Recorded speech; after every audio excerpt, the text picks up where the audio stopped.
Hey, shalom, shalom, shalom. First and foremost, call hello, Yahweh, Bahashim, Yahushua, Bahashim, Rakakwadash. Once again, double honors go out to the apostles, bishops, and elders of Great Millstone. Salutations also go out to the fellow Akim out there on the highways and byways, pushing the truth across four corners of the earth, trying to wake up the remaining, hopefully like this Nama of the DC camp. And this is going to be a short video. Once again, another in the line of reasons to hate Esau, Edom. All right, this is from the Los Angeles Times. And it says, I spent 22 years in prison for a crime that never happened. That's not even the worst part. And here you're seeing Louisiana State Prison, aka Angola, which for a long time was the most violent prison in the country until recent years. All right, maximum security. And it's one of those that you will find in the South that are also known as farms. All right, because a lot of them were plantations, as was this one. All right, if you remember the movies Brubaker, which is a classic, which happened to be about my state. And then everybody remembers the movie Life. Well, that was Mississippi, Parchment. All right, so here it is. It says, I was 22 when I was convicted in March 2000 of armed robbery by a non-unanimous jury in New Orleans. And that's going to be the topic, of course, of these devils, what they do, and I'm going to read it to you. It says, in 1972, the U.S. Supreme Court ruled that non-unanimous jury verdicts are a violation of the Sixth Amendment, which they are. However, a loophole allowed two states, Oregon and Louisiana, to maintain non-unanimous jury verdicts until 2020. In Oregon, non-unanimous jury verdicts were allowed in criminal felony cases in 1934, excluding cases where a defendant is on trial for first-degree murder. All other states and the federal government require that jury verdicts be unanimous in such cases. In Louisiana, more than 1,500 people are still imprisoned on non-unanimous verdicts, a law that originated in the Jim Crow era to re-establish the supremacy of the so-called white race. Nobody's white and nobody's black. They didn't start calling themselves white until 1681. That's right. So let's go back to the article. It says, I was 22 when I was convicted in March 2000 of armed robbery by a non-unanimous jury in New Orleans. The crime never happened, yet I was sentenced to 99 years without the possibility of parole, and I will go on to serve nearly 22 years in prison before I was exonerated. My accuser was a young man who lied about some missing money that he had spent on drugs and told his father that he was robbed at gunpoint. I wonder what persuasion he was, being that's Louisiana. As far as ethnicity goes, he says his father called the police. When police eventually showed the young man a photographic lineup, he picked my face. That's all it took. At my trial, 2 jurors voted for acquittal, but 10 found me guilty, and in Louisiana, that 10-2 verdict was enough for conviction. I was sent to Angola prison, a former plantation, turned into the largest prison in Louisiana. I had to leave my mother, my 2 daughters, and 7 siblings behind. I knew the moment I stepped foot at Angola that the journey ahead of me would be hard and painful. I kept fighting my case, but every appeal, every petition was denied. The non-unanimous conviction that sent me to prison was only possible in 2 states, as I just covered, Oregon and Louisiana. Louisiana in 1898 held a constitutional convention that was convened for the explicit purpose of establishing the supremacy of the white race. During that convention, Louisiana lawmakers established non-unanimous juries so that they could make sure that black people on the jury were silenced. Louisiana's Daily Picayune at the time, that's the newspaper, claimed that black people on a jury would always try to prevent white people from convicting black people. Well, by contrast, isn't that what you do? And that following convictions with less than unanimous verdicts will be a less violent option than lynching. The rationale them folks use.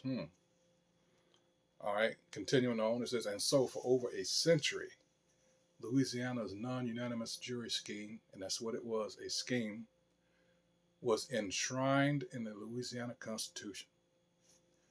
20 years after my trial, the U.S. Supreme Court in 2020 in Ramos v. Louisiana found the non-unanimous jury scheme to be unconstitutional.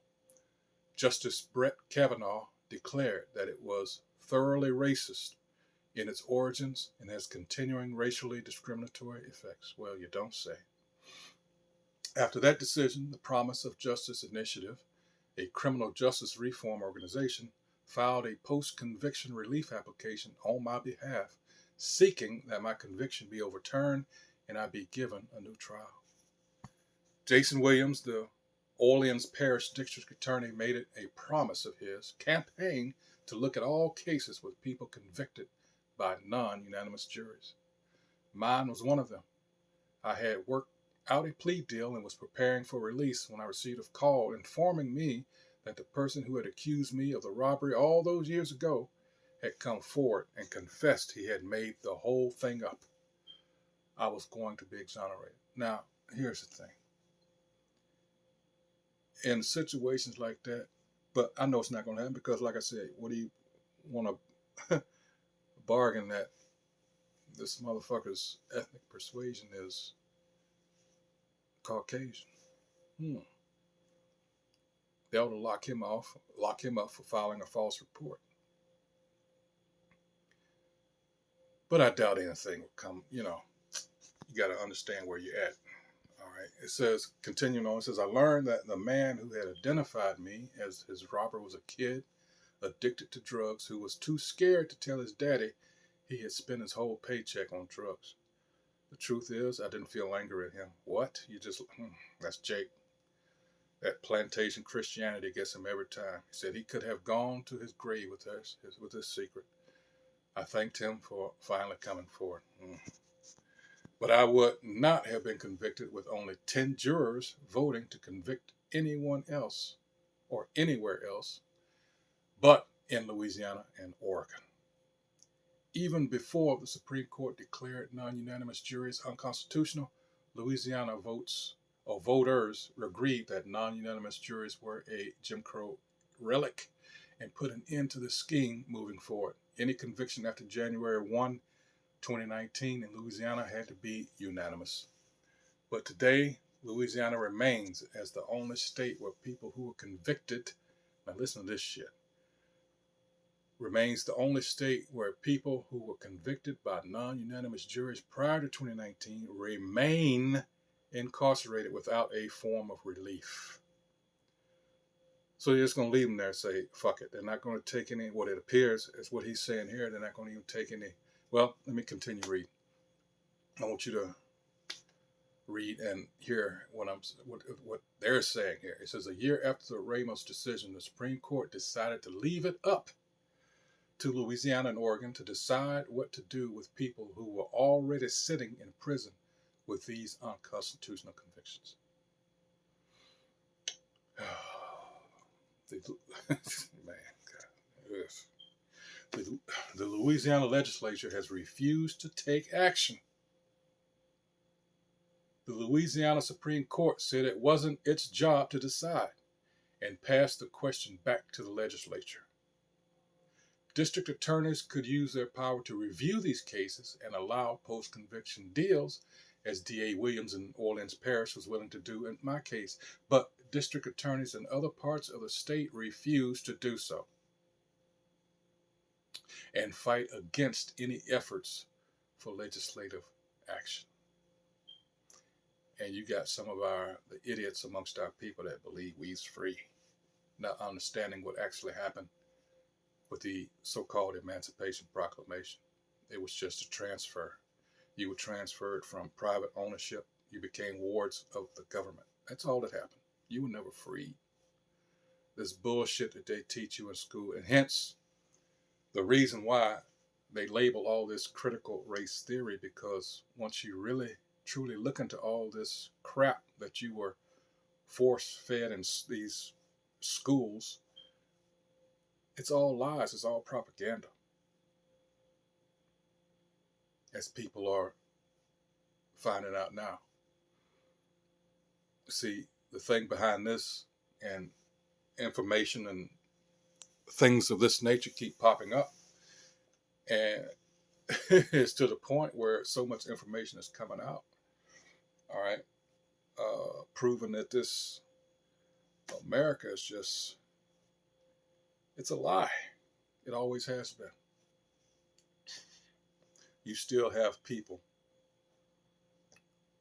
all right, that are in bondage. And that's part of the curses that we're under. All right, you still have people, and there's a lot of it's done on purpose. The situation where you have, and that's part of the curses too, where you have all these immigrants and strangers, as it says in the scriptures, that come over here and are up over us. That's part of the curses, because we broke the law, statutes, and covenants. All right. This is proof of who we really are. And we have people running around here, and we have people in our land. That's why that place has to be destroyed and built anew, because it's filthy, because of the people that are over there. And you have a people that you're reminded, for those of you that know what's going on, that are in your face every day. The greatest case of stolen identity that the world has ever known. And our people are still running around here thinking they're Africans. Damn shame. But they won't listen. Our people were never Hamites, for one. So-called Africans. And Africans aren't Africans, because that's the surname of a white man. When you understand the Punic Wars, the Roman Punic Wars. All right. So sad. But in any case, let's continue on. I only have a few. Well, let's get some scriptures real quick, because I'm going to Psalm 62 and 4. It says, they only consult to cast him down from his excellency. And this happens a lot, because you'll have situations, and we've read a lot about those situations, where it just pisses these devils off to see a young Jake, living his life, mind his business. All right. We're not talking about the thugs that they set up, and allow, because there was actually the story, what happened in Detroit, where some of these people with means were like going to take these so-called thugs out, but then they came up and said, no, talking about not, if you take any such action, the United States government will come down again. So they want this shit to happen in our community. All right.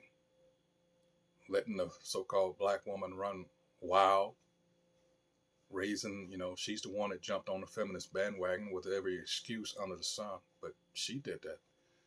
In our family structure, but it's always the man that gets the blame. All right. But people are seeing it now, and it's like the saying is, what I can't correct, I'm not going to protect. So they did that. Hey, they out there on their own. Fuck them. But in any case, let's read this again. It says, they only consult to cast him down from his excellency. They, we know who the they are, delight in lies. This boy lied on this man. And he's lost nearly 22 years of his life that he will never get back. And who knows if he's going to be compensated, because in light of the last several years where you had cases like this happen, it's always this, and the guy in North Carolina, he just broke down. He was like, I think it was 44 years. All right. And they said, well, we can only pay you for 29. And he wasn't one of these, the justice system is still the best. No, he was like, fuck you. And that's the right mindset to be in. Again, Psalm 62 and 4, they only consult to cast him down from his excellency. They delight in lies. They bless with their mouth, but they curse inwardly. And that's the so-called white man, the Edomite in general. He's the perfect actor. We tell you, Sirach or Ecclesiastes 12 and 10, on down tells you never trust thine enemy. And this motherfucker has always been our enemy and always will be.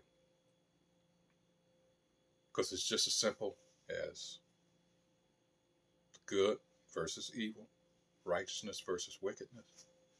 These things were set up from the beginning. You can't, you read Ecclesiastes 3rd chapter.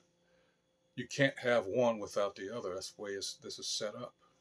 With love, you're going to have hate. How are you going to know the difference? And these demons that they set up in our community as these pastors, not teaching our people anything but what Massa has told them going to their schools. Does that make any sense? A person that's been your enemy for centuries, and you're going to listen to him about your salvation, which he cares nothing about. And again, this goes over our people's heads. All right. And these people are still making moves against our people because this reparations discussion, they don't want that because a lot of our people would leave. And they know this. Again, we were never freed. All this shit written on paper isn't worth the paper that is written on. For those of you who forgot what Bush Jr. said, well, the Constitution is just a piece of paper because they've been undoing it. That was the purpose of 9/11. And people still believe that bullshit. Oh boy, let's get some more. They only consult the cast. Let's go to Psalms 5 and 9. It says, "For there is no faithfulness in their mouth.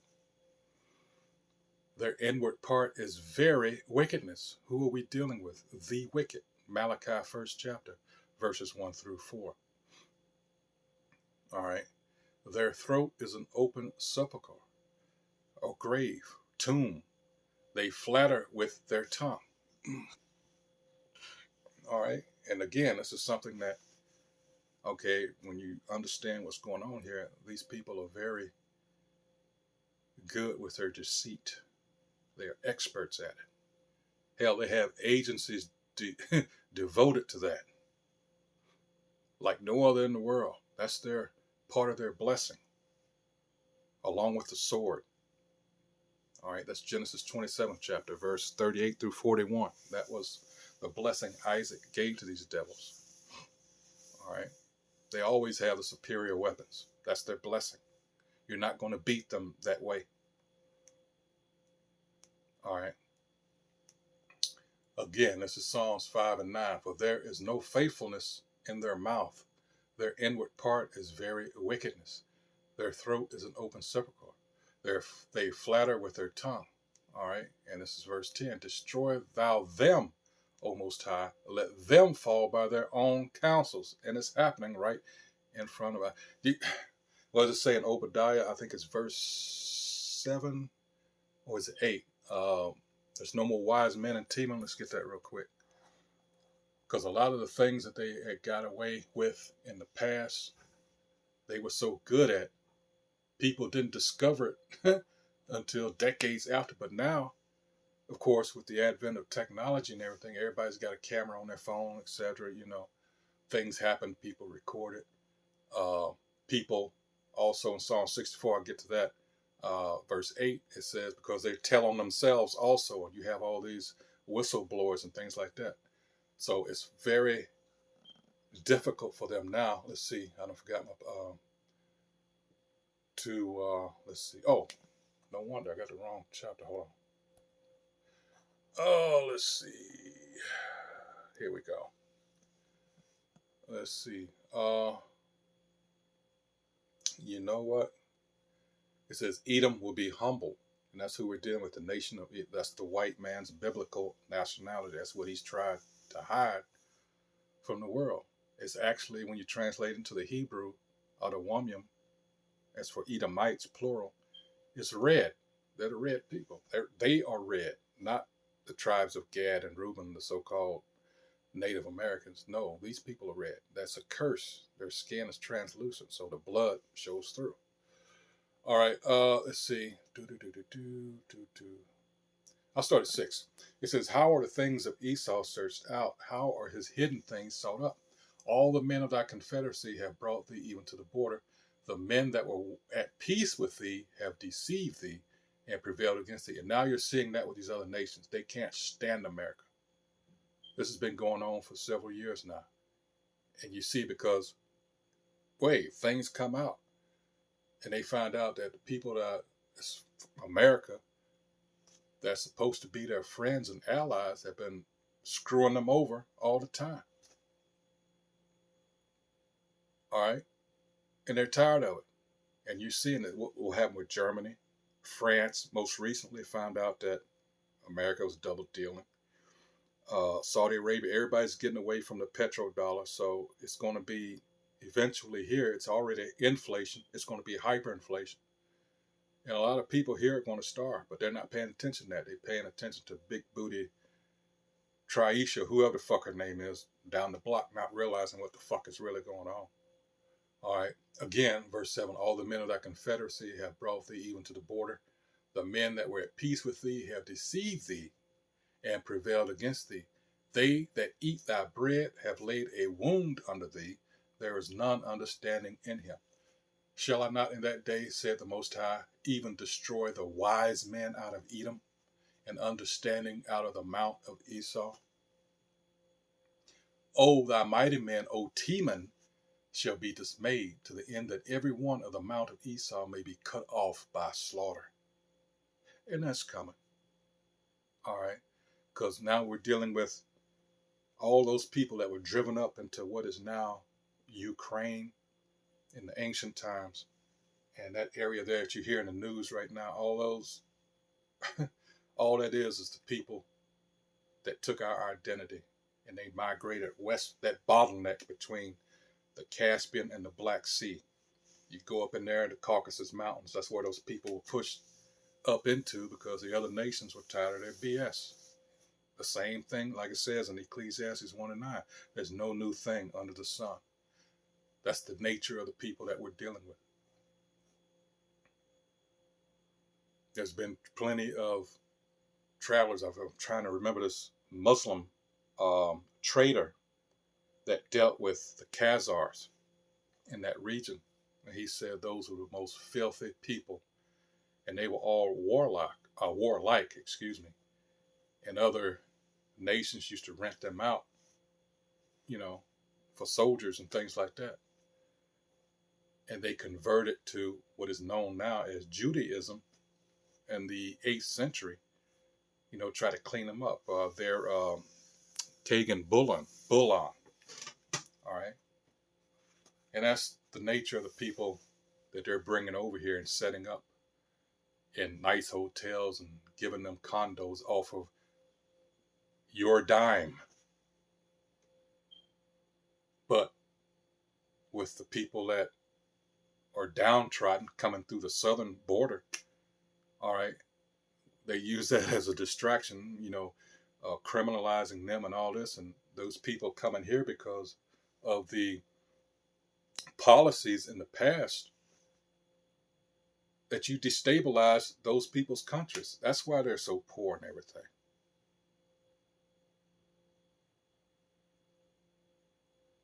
See, if you ever want to know the real reasons behind what's going on, you have to examine America's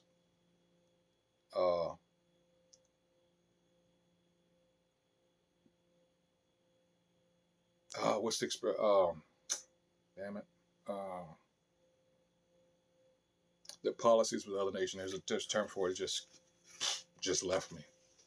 All right, it'll come back. But in any case, that's what's going on. But you got to understand, the media is a huge weapon in America's arsenal.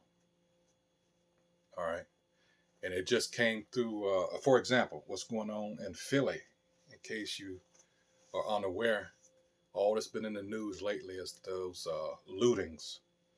And that's set up because guess what's coming? Uh, you know, digital ID, all this other stuff.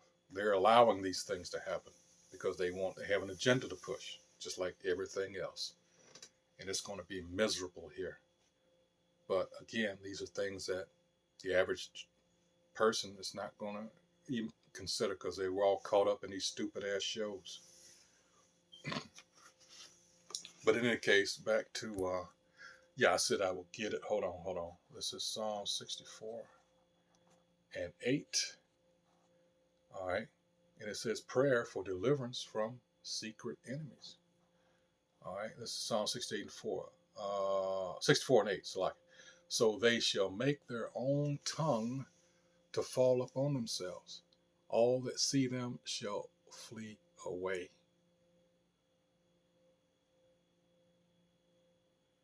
These people have, all of a sudden, they grow a conscience. You know, yeah, they're really doing this. You know, I mean, they still won't, at least they say, you know, they still won't Edward Snowden. They got, what's the guy's name? Was holed up in England for a long time. No telling what they're doing with him. And they're still, you know, protest over trying to get him free. Hell, he might even already be dead. Who knows? But in any case, this is bullshit. Let's get another scripture here. This is going to be Isaiah. And again, who are they talking about here? All right, 42 and 22. All right. It says, but this is a people robbed and spoiled. They are all of them snared in holes, and they are hid in prison houses. There's roughly 2.3 million prisoners in the U.S. Last figure that I saw.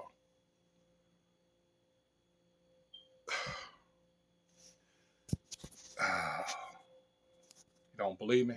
All right. Oh, let's see. Prisoners. All right. By what? Hold on. Country. All right. Because you got to understand, after so-called Emancipation Proclamation, countries with the most prisoners. Here we go. Where were they going to get their free labor from? All right. Now, listen to this stat. Pay close attention. All right. Countries with the largest number of prisoners as of December 2022. China, 1,690,000. How many people does China have by contrast? We're talking well over a billion, right? So the United States, 1 million has gone down. You know, they had the so-called pandemic, and for various other reasons. US 1.675, 400. So there's a roughly 15, actually it's 14,600 difference in a country that 1 point whatever billion. In the United States only has 340 million.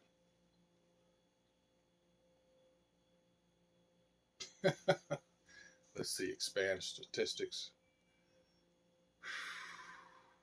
My goodness. All right.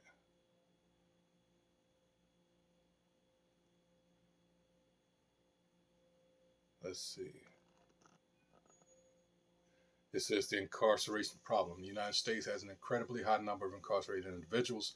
Therefore, the incarceration problem has become a widely contested issue because of what? Racism. Institutional racism. All right. It's ingrained in this country. Therefore, the incarceration problem has become a widely contested issue because it impacts disadvantaged people and minorities the most. Additionally, the prison system has become capitalized by outside corporations which fund prisons.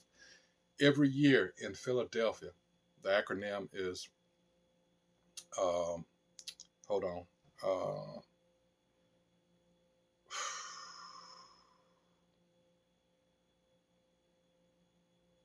damn it, I can't believe everything just, let's see.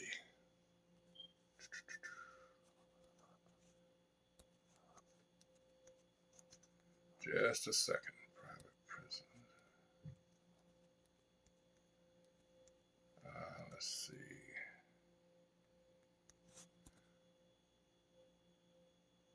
I almost had it. Hold on. Oh, man. Let's see.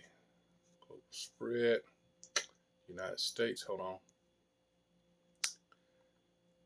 Department of Justice. Let's see.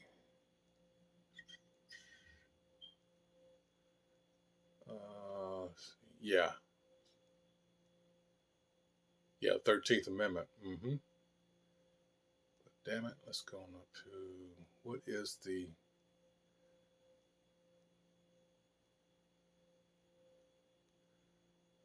let's see.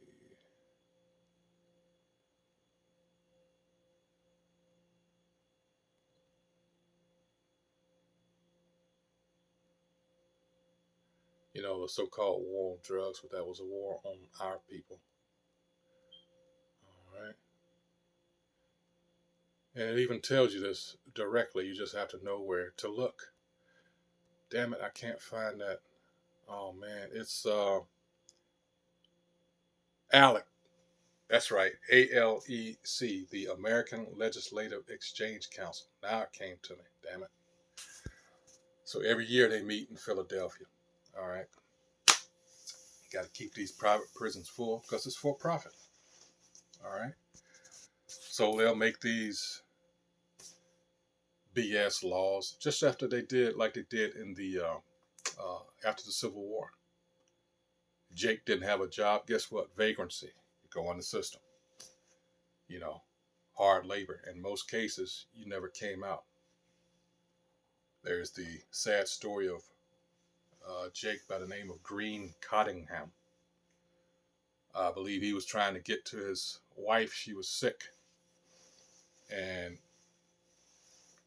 you know what hoboing is, right? He trying to get on a train, and he was stopped by a sheriff. And he ended up going into the prison system. And he never made it out. Wife died and everything. Really sad. But in any case, yeah. So that's going to do it for this. Yeah, very sad. And these people got to pay for that. You don't get away with this. You do not get away. So just remember that. Non-unanimous juries. Another reason to hate these wicked bastards. Non-unanimous juries. Anything to get a conviction. And as it was stated here, the Louisiana Supreme Court said it's none of our business. You know, we're going to have to kick it down to the legislature. So sad. But that's that hate. You know, it's never going to go away. This place has to go. All right, even American Edomites are exceptionally wicked. And as I stated earlier, his own people across the water don't even like him. That's why this place is going to be blown. When it says that lake of fire, that's what it's talking about. All right, hey, so with that, hey, until the next video, like I say, here at Great Millstone, that's what we always like to do. All right, filter things through the scriptures, as it should be, so you'll know what time that you're actually in. And if you're paying attention, time is very short. All right, shit is about to kick off, literally any moment now. All right, talking about shutting down the government. When is it? After Saturday? Well, after Friday. So Saturday. So who knows what's going to go on. At one of these times, instead of kicking the can down the road, actually it's going to happen. So we'll see. So with that, till the next video, hey, shalom.